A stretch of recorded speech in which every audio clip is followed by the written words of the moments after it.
Thanjai கதிராமங்கலத்தில் ONGC எண்ணெய் குழாயில் கசிவு ஏற்பட்டுள்ள சம்பவம் அதிர்ச்சியை ஏற்படுத்தியுள்ளது. அது பற்றிய தகவல்களை நமது செய்தியாளர் முரளியிடம் கேட்கலாம். முரளி, ONGC எண்ணெய் குழாயில கசிவு ஏற்பட்டுள்ள சம்பவம் அங்க நடைபெற்றிருக்கு. எந்தெந்த பகுதியில இந்த குழாயில கசிவு ஏற்பட்டிருக்கு?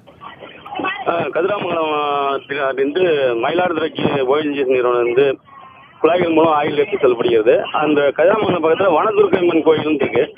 அதற்கு அருகாமையில் குழாய்கள் கசிவு ஏற்பட்டு எண்ணெய்கள் வெளியே வந்து கொண்டிருக்கிறது.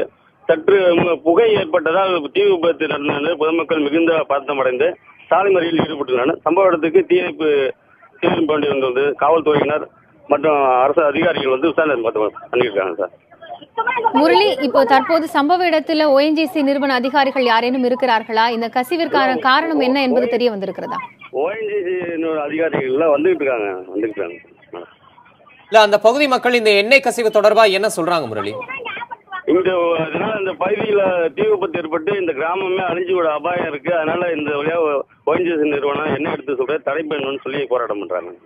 எவ்வளவு பேர் போராட்டத்தில் ஈடுபட்டிருக்காங்க முரளி? தற்பொழுது 100க்கும் மேற்பட்டோர் ஈடுபட்டு கொண்டிருக்கிறார். பகுதி மக்கள்லாம் வந்துகிட்டு இருக்காங்க. இப்ப காவல்துறையினர் அந்த பகுதிக்கு வந்திருக்காங்களா? எதுவும் பேச்சுவார்த்தை நடத்துறாங்களா மக்கள்? காவல்துறையினர் பேச்சுவார்த்தை நடத்திட்டு இருக்காங்க. இருப்பினும் அந்த பகுதி மக்கள் சமாதானம் அடைய மறுக்கின்றனர். அந்த பகுதிக்கு எண்ணெய் கசியும் பகுதிக்கு பொதுமக்களை செல்ல அனுமதிக்கவில்லை.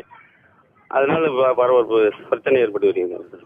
எண்ணெய் கசிவு தொடர்பான தற்போதைய தகவல்களை வழங்கியமைக்கு நன்றி முரளி. மேற்கொண்ட விவரங்களுக்கு மீண்டும் தொடர்பு கொள்கிறோம்.